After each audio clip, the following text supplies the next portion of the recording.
Mesdames et messieurs, bonsoir et bienvenue dans l'invité de la rédaction. Le discours de haine peut avoir un effet dévastateur. Son ampleur et son impact sont aujourd'hui amplifiés par les nouvelles technologies de communication.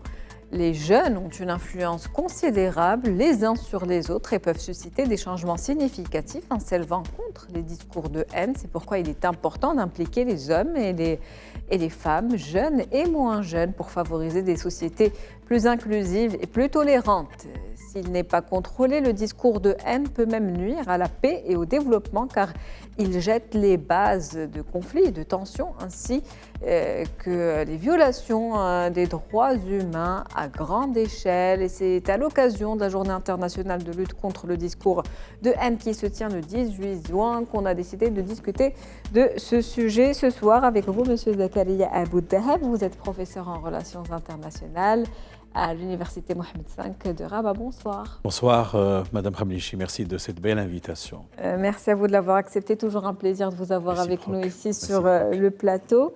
On va commencer par de la pédagogie. Donc, comment définit-on exactement le discours de haine ? C'est-à-dire qu'il y a plusieurs éléments qui peuvent contribuer à clarifier cette expression, d'ailleurs, que les Nations Unies ont fait sienne, dans le sens où elles ont donc lancé cette journée, c'était en 2022, et je crois que le 18 juin, donc c'est la journée de la célébration. Il y a une organisation très importante qui a le statut d'organisation spécialisée, à savoir l'UNESCO, l'Organisation des Nations Unies pour la science, l'éducation et la culture, qui, il faut le rappeler, a précédé même l'ONU, quand bien même les deux institutions ont vu le jour en 1945, la même année. Et qui disait dans son acte constitutif, d'ailleurs, qui est une constitution de l'UNESCO, que d'abord les guerres germent dans les esprits. Et finalement, toute l'action de l'UNESCO avait ciblé cet aspect-là, pédagogique, culturel. Revenons à la question de la haine. Malheureusement, le droit international jusqu'à aujourd'hui, comme pour le cas du terrorisme, il ne le définit pas, ou il ne définit pas ce qu'est la haine, mais il essaie un peu d'expliciter ces éléments ou ces expressions. Quand il y a, par exemple, un discours haineux en raison de questions religieuses, que ce soit l'islamophobie, que ce soit un discours de haine contre les chrétiens, contre les juifs, l'antisémitisme, ou contre toute autre personne considérée comme étant étrangère, et finalement, elle est un peu diabolisée. Parfois même, les migrants peuvent subir aussi ce discours haineux qui, finalement, aujourd'hui, non seulement par rapport à sa motivation, ce discours, mais par rapport à ses vecteurs, donc sur le plan de la communication, bien entendu, aujourd'hui, Internet, technologie, nous y reviendrons, les réseaux sociaux, mais également les conséquences auprès des victimes. Et donc, finalement, aujourd'hui, l'ONU, les Nations Unies de façon générale, c'est-à-dire tout le système des Nations Unies, s'intéresse à ces aspects-là et voudrait que l'approche soit étiologique, à l'envers les racines. Quels sont les facteurs qui poussent, par exemple, des personnes, des communautés, voire même parfois des États, à véhiculer ce genre de discours d'exclusion, de diabolisation, fabrication d'un ennemi quelque part. Et donc, c'est un sujet qui est extrêmement complexe, avec beaucoup d'aspects psychologiques, communicationnels, historiques, etc. Mais je crois que l'ONU a bien fait de lancer cette journée. Il ne faut pas évidemment que ça soit circonscrit ou limité à cette seule journée, mais il faut que cela se fasse les 365 jours de l'année pour combattre avec tous les moyens les discours haineux qui finalement n'ont pas de place ni dans les religions monothéistes ni dans la morale universelle. Ils n'ont pas de place tout simplement dans nos sociétés. Vous l'aviez dit tout à l'heure, ça peut être une discrimination au niveau religieuse, au niveau de la race. Quels groupes sont le plus, on va dire, ciblés ? Persécutés. Il y a énormément de catégories et de sous-catégories. Mais généralement, traditionnellement, l'étranger était souvent mal vu. Il peut être un migrant, quand bien même celui-ci est installé de façon régulière. Il peut être un migrant irrégulier, c'est-à-dire que les circonstances l'ont poussé à quitter son pays pour se retrouver dans un autre. On peut même parfois parler des réfugiés, les apatrides, c'est-à-dire les personnes sans nationalité. On peut également parler de personnes, vous prenez les Roms par exemple en Europe et notamment en France, ou les Gitans qui à un moment donné étaient considérés comme la source de tous les maux, Emmaüx bien entendu. Donc finalement cet étranger était mal perçu Et voire même aujourd'hui, ce qui est inquiétant, Madame Khamenei, c'est qu'on voit même dans les nations dites civilisées l'apparition de mouvements comme les néo-nazis, par exemple. Une extrême droite ou une droite qui est extrêmement radicale, exclusive, qui pointe du doigt tout ce qui sort de cette identité d'un homme blanc, fort, catholique, chrétien, etc. Et donc, tout ce qui ne fait pas partie de cette communauté linguistique, ethnique, culturelle, identitaire de façon générale ou autre, est vilipendé, pointé du doigt, et c'est très dangereux. D'ailleurs, je remonte à 1939, voire même avant, 1933, avec l'accès du parti nazi de Hitler, on a pointé du doigt, malheureusement, les Juifs. Et finalement, c'était l'antisémitisme qui a mené vers Auschwitz, qui a mené vers l'Holocauste. Regardez, Madame Khamenei, que si cela gagne du terrain et qu'il y a des moteurs qui vont pousser à ce que ce mouvement prenne de l'ampleur, ça finit par des atrocités, par ce que la Charte de l'ONU a qualifié d'indicible souffrance, en parlant des conséquences des 2 guerres mondiales. Donc finalement, on peut donc considérer que les discours haineux peuvent finir malheureusement par des atrocités, par des génocides. Peuvent avoir des Rwanda, conséquences, oui. Serbie avec la Bosnie-Herzégovine et j'en passe. Des conséquences lourdes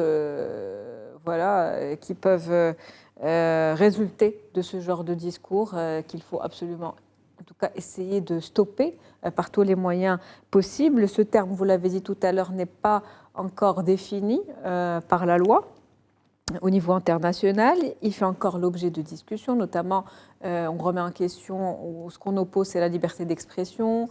Et c'est là où il y a toute cette difficulté pour, on va dire, définir le terme et pouvoir cadrer, en tout cas, certaines lois et mettre en place des sanctions, peut-être, pour faire face à ce genre, en tout cas, de discours. Qu'est-ce qui est fait aujourd'hui au niveau de la loi? Qu'est-ce qui peut être fait à partir du moment où elle n'est pas encore complètement cadrée et définie? Comment on fait pour sanctionner justement ces discours de haine qui, vous venez de le dire, peuvent avoir des conséquences terribles sur une société?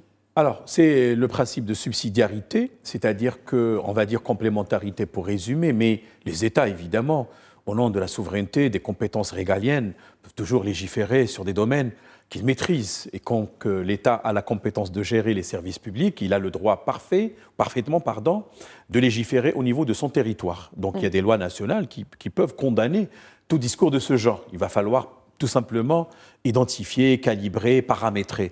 Sur le plan régional, vous prenez des entités comme l'Union européenne ou le Conseil de l'Europe qui ont déjà, non pas légiféré au sens classique du terme, mais produit des résolutions, parfois il y a des orientations, parfois il y a des directives, pour pousser les États précisément à s'accorder sur une sorte de terrain d'entente pour définir ce qu'est réellement un discours de haine.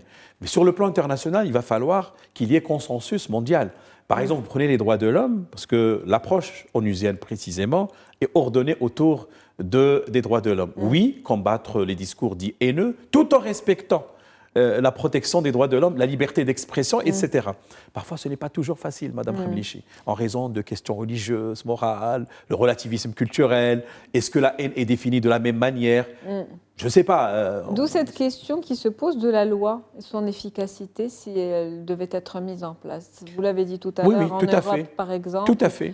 On l'observe, et pas seulement en Europe, mais à travers le monde, une montée de l'extrême droite au niveau des politiques, une extrême droite qui a un discours qui n'est pas, en tout cas, qui n'est pas très loin du discours de haine, en marginalisant une partie des sociétés qui vivent, en tout cas, au sein de leur communauté. Alors, pourquoi ces personnes-là ne sont pas sanctionnées ou leur liberté d'expression n'est pas remise en cause quand elles portent atteinte justement aux libertés des autres? C'est ça. Le paradoxe, c'est que parfois, malheureusement, en raison d'une certaine, comment dirais-je, complexité en termes de gestion, pour ne pas dire autre chose. Je voulais même utiliser le mot duplicité, mais le problème, c'est que parfois, en raison de tendances idéologiques qui sont majoritaires dans des assemblées, dans des parlements, etc., on voudrait faire pousser les choses vers l'incrimination de certaines catégories de personnes, y compris d'ailleurs les migrants. Et je dois être ici un peu juste à mon égard et à l'égard même des sociétés dites musulmanes, quand on a vu que la Tunisie elle-même, malheureusement, le régime tunisien, est tombé dans ce travers en accusant les migrants, les pauvres subsahariens de tous les maux, finalement, et en train de dénaturer même la démographie tunisienne, alors que c'est un État musulman. Donc, finalement, c'est un paradoxe. Pour vous dire, c'est vrai, il y a une certaine délicatesse, une certaine sensibilité de la question, mais il faut avoir du courage. Moi, ça me rappelle même le travail sur ce que nous appelons l'universalité des droits de l'homme au niveau même des organisations arabo-musulmanes, que ce soit l'OCI, l'Organisation de coopération islamique, que ce soit même la Ligue arabe, parce que nous avons même une sorte d'UNESCO arabe. Et à un moment donné, c'est vrai que les pays arabo-musulmans voudraient quand même avoir leur propre façon de voir les choses, mais moi, je crois, par rapport à cette question-là, il faut que l'universalisme triomphe. Et c'est d'ailleurs le credo qui est retenu par les Nations Unies en considérant que les droits de l'homme, certes, sont indivisibles, interdépendants, mais ils sont universels. Et en particulier, la discrimination raciale, mais également la condamnation de tout discours haineux, quelle qu'en soit l'origine, religieuse, linguistique, identitaire, culturelle ou autre. Des droits de l'homme, comme vous l'avez dit, universels. Et justement, le gouvernement, aujourd'hui au Maroc, met en œuvre un certain nombre d'actions pour essayer de lutter contre ce genre de discrimination et ce genre de discours, en tout cas dit haineux. Qu'est-ce qui se fait aujourd'hui au Maroc par rapport à cela? On en est où dans cette lutte? Depuis longtemps d'ailleurs, on le sait, les gouvernements successifs et Sa Majesté le Roi également veiller à ce que le Maroc soit au diapason de toutes les normes internationales protectrices des droits de l'homme. Quand on installe les conventions internationales, que ce soit le pacte international sur les droits civils et politiques, économiques, socio-culturels, la discrimination raciale, droits de l'enfant, la femme, lutte contre la torture, traitement inhumain, dégradant, etc. Par la force des choses, nous sommes amenés aussi à consacrer une place pour combattre de façon énergique ce genre de discours. Et donc, petit à petit, je ne suis pas sûr si nous possédions réellement une loi condamnant précisément tout discours qui relève de cette catégorie. Mais le plus important, c'est que nous avons tiré les leçons des attentats, entre autres, du 16 mai 2003, parce que nous avons considéré à la base que la racine de ces attentats, finalement, réside dans les discours haineux, discriminants, qui vilipendent l'autre et qui finalement propagent malheureusement une sorte de malédiction contre l'étranger, l'autre, quel qu'il soit. Et donc finalement, je crois que le Maroc, de par les engagements qu'il a contractés directement et tirés des conventions internationales relatives aux droits de l'homme, que ce soit les orientations royales, que ce soit l'action gouvernementale, nous acheminons précisément vers la codification de cet aspect-là extrêmement important pour être, comme je l'ai dit, tout simplement au diapason de on va dire, l'esprit mondial par rapport à cette question-là. La dénonciation du discours de haine qui est un devoir moral avant tout et un devoir aussi sociétal. Ce discours qui, on le voit, se propage plus facilement dans le monde virtuel que physique, on va dire, c'est-à-dire à travers les réseaux sociaux, Internet, la téléphonie, tout ça. Quand on est caché, quand on n'est pas face à la personne qu'on juge, il est plus facile de dire certaines choses qui peuvent faire mal, tout aussi mal que si elles étaient dites en face à face. Et c'est la raison pour laquelle Mme Khamlichi, quand l'ONU avait adopté, aux Nations Unies de façon générale, ce qu'on appelle la stratégie, le plan d'action de lutte contre les discours haineux, de façon générale, avait insisté sur beaucoup d'aspects, y compris les questions éducatives, y compris les questions de la responsabilité collective, c'est-à-dire la démarche inclusive et on va dire associative, mais également la conjugaison des efforts de tout le monde. Et un aspect très important, c'est celui de la prise en compte de la rapide propagation des discours haineux via Internet. Donc ce monde bleu, le cyberespace. Maintenant, il faut traquer, si vous voulez, toutes les personnes qui véhiculent ce genre de discours. Cela implique l'existence d'un framework, d'un cadre général permettant précisément de donner plus de consistance à cet aspect-là. Ce sont soit des conventions carrément bilatérales, de coopération même judiciaire pour traquer ces personnes-là, soit sur le plan multilatéral. Je pense que ça vient petit à petit, mais c'est vrai, au niveau de la toile mondiale élargie, il y a énormément de facilité et ça pourrait encore une fois constituer la source d'apparition de symptômes pathétiques par rapport à cette question de la comment dirais-je, de la diffusion de messages de ce genre, et ce qui est malheureux, bien entendu, et dommageable en même temps. Bien évidemment. Justement, est-ce que les dirigeants de ces sociétés, oui, de ces entreprises, les réseaux sociaux, on va les citer, Facebook, oui. Instagram, oui. YouTube, enfin, tout, on les connaît, hein, Twitter, X maintenant. Oui. Voilà, comme ça, on n'en oublie aucun. C'est vrai. TikTok, voilà, des réseaux sociaux qu'on connaît tous, où se diffusent la plupart des informations et qui ont des dirigeants qui peuvent avoir une certaine responsabilité. N'y a-t-il pas moyen pour ces dirigeants de mettre en place des pare-feux par rapport à cela, qui vont dénoncer ou supprimer c'est déjà le cas. C'est déjà le cas. Bon, je ne suis pas vraiment spécialiste, mais il est clair qu'il y a des détecteurs. Et quand on écrit, par exemple, un terme, on poste un post sur Facebook ou sur X, automatiquement, il est éliminé. La question principale, est-ce qu'il y a une sorte d'égalité de traitement? C'est-à-dire, est-ce que ces responsables prennent en considération le fait que lorsqu'ils interdisent un certain nombre de messages adressés contre des catégories de population, est-ce que ces dirigeants le font de façon générale, égalitaire? Donc c'est ça la grande question. Il ne faut pas qu'il y ait une discrimination par rapport à l'origine du message, mais il faut généraliser le message et instaurer l'égalité de traitement, quelle que soit l'origine de la personne ou du groupe, quelle que soit sa religion. Et pour rester sur ce discours de haine que l'on retrouve en ligne, je vais finir par y arriver, mais également dans des endroits comme le milieu scolaire, le milieu du travail, des fois dans les foyers. Comment se propage-t-il ce discours? Quel impact peut-il avoir sur la personne qui subit aussi? On oublie de parler des victimes souvent. Quel impact peut-il avoir quand on est dans des milieux où on est censé être sécurisé, comme le milieu scolaire, le milieu du travail, et se retrouver face à des attaques, on va dire, haineuses, des discours offensants? Qu'est-ce que ça donne? Je vais peut-être prendre un exemple. Ce n'est pas un contre-exemple, mais un exemple qui nous interpelle, nous, en tant que Marocains. Regardez cette élève, malheureusement, qui s'est suicidée il y a 2 ou 3 jours et qui avait peut-être raté ses examens parce qu'elle a été prise en flagrant, non pas délit, mais contravention. Mais regardez, après, elle s'est suicidée. Si je fais le parallèle, la transposition, quand on a des élèves qui sont victimes de discours haineux et qui ne sont pas accompagnés, qui ne sont pas encadrés par des psychologues, par des conseillers pédagogiques, on peut imaginer le pire, que ce soit des suicides, que ce soit comment on appelle ça, des échecs scolaires et ainsi de suite, des crispations qui vont grandir avec l'élève, etc., avec tous les impacts sociaux. L'ONU, on est consciente, c'est la raison pour laquelle elle a beaucoup insisté.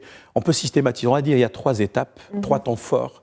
Vous avez l'étape avant, donc les racines ou les motivations, l'étape en cours, c'est-à-dire la gestion ou le management, si vous voulez, de ce genre de discours, ou le traitement en tant que tel, et puis les conséquences. C'est comme on le dit même dans la doctrine onusienne de la construction de la paix, de peace building, eh bien l'étape post consisterait précisément d'abord à corriger, à redresser les choses, et en même temps accompagner, et puis finalement instaurer des systèmes de correction, de sanctions, c'est important, vous l'avez si bien dit, parce que la sanction aide à ce que la loi soit effective. Autrement, ce serait juste de la morale ou un peu des injonctions morales. Donc finalement, c'est un tout, c'est une problématique qui est systémique et l'ONU en est consciente, mais finalement, maintenant, c'est au gouvernement d'implémenter ce genre de directive ou de résolution, cette stratégie, ce plan d'action de l'ONU contre les discours haineux. Au niveau national, et comment sensibiliser justement davantage le public aux conséquences en fait, que peuvent avoir ces actes ou ces discours haineux, et particulièrement en ligne, parce que des fois, on a l'impression qu'il y en a certains qui parlent, mais qui ont l'impression de s'amuser et ne se rendent pas compte de l'impact que ça peut avoir sur un autre être humain et des conséquences terribles que cela peut avoir sur la vie d'autrui. On a l'impression de s'amuser, mais au final, ce n'est pas des discours en l'air qu'on va dire et qui vont être effacés. Ça peut changer la vie d'une autre personne. Comment faire en sorte qu'il y ait cette prise de conscience ? C'est comme des balles qui peuvent cibler, frapper et causer des dégâts des dégâts considérables. Mais vous savez, Madame Khenouchi, c'est incroyable, j'ai eu mémoire un incident, quelque chose qui s'est produit il y a plusieurs années, mais pas au Maroc, mais en France. Lorsque Bérék Voie, l'ancien Premier ministre, à l'époque c'était sous Mitterrand, s'est suicidé en se tirant sur lui à partir de son revolver, et puis il avait échappé à son garde du corps. Pourquoi? Parce qu'il avait fait l'objet d'une campagne de dénigrement. Il y avait un prêt qu'il avait contracté à des conditions peut-être préférentielles, et Mitterrand avait même dit au moment de l'enterrement, en condamnant ceux qui ont livré, et je reprends cette expression, au chien l'honneur d'un homme et finalement sa vie. Et par transposition, parce que nous sommes aussi dans une continuité aujourd'hui avec ces facilités d'Internet et au-delà, imaginons si ces discours haineux comme traînées de poudre vont enflammer les foules, ça peut mener vers des effets de groupe. C'est comme l'émeute quand elles éliminent d'autres. Donc finalement, c'est extrêmement dangereux. Il faut véritablement que nous en soyons conscients, que nous combattions ce genre de discours. Et finalement, aujourd'hui, je crois que nous sommes dans un moment très favorable pour codifier, réglementer, pour, encore une fois, sanctionner ce genre de comportement. Qu'est-ce qu'on peut faire mieux aujourd'hui pour soutenir et accompagner les victimes? Les écouter aussi, être à l'écoute. Oui, c'est-à-dire instaurer... C'est comme le tutorat au niveau des classes, non seulement au niveau des niveaux scolaires, mais au niveau universitaire, parce que parfois même, il y a des adultes ou des personnes qui ont la majorité, mais qui ont besoin encore, parce qu'elles avaient subi soit des frustrations, soit des atrocités. Elles étaient victimes, par exemple, de maltraitement. Et aujourd'hui, c'est une responsabilité qui est partagée. Moi, je crois que l'école, c'est une cellule importante. Il y a la famille, certes, mais parfois, quand les éléments manquent au niveau familial, vous pensez à la campagne ou dans des milieux qui sont défavorisés, à ce moment-là, il faut que l'État aussi prenne la relève et assiste ces familles ou ces personnes à combattre, encore une fois, ce genre de comportements qui n'ont pas de place chez nous. Moi, je parle du Maroc, évidemment. Au plan mondial, la problématique, elle est plus complexe, mais je crois que les Nations Unies sont mobilisées aujourd'hui à travers des institutions, ce que fait même Madame Azoulay au niveau de l'UNESCO, c'est important, en activant un certain nombre de mesures. Et moi, je crois que c'est bien. C'est insuffisant de célébrer la journée le 18 juin de chaque année, mais c'est déjà pas mal comme travail de la part des Nations Unies. Absolument. Donc, des discours de haine qui n'ont pas de place ni au Maroc ni ailleurs dans le monde pour que des communautés soient plus inclusives et plus tolérantes. C'est l'objectif, en tout cas, de cette journée. Et puis, l'objectif pour vivre dans un monde meilleur. Et c'est sur ces derniers mots que se termine cet entretien avec vous. Merci, merci. Monsieur Zakaria Bouddahab, je rappelle que vous êtes professeur en relations internationales à l'Université Mohamed V de Rabat. Merci à vous. C'était un plaisir. C'est la fin de l'invité de la rédaction pour ce soir. Merci pour votre fidélité. Très bonne soirée. On se retrouve demain avec un nouvel invité.